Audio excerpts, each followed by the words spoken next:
Here we go.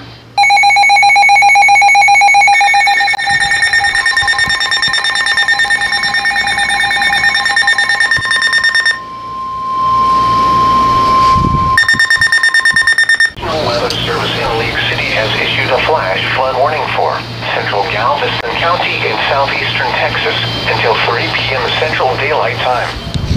At 1:28 p.m. Central Daylight Time, Doppler radar indicated thunderstorms producing heavy rain across the warned area. Up to 2 inches of rain have already fallen. Flash flooding is expected to begin shortly. Some locations that will experience flooding include Texas City and Lamar. That was short.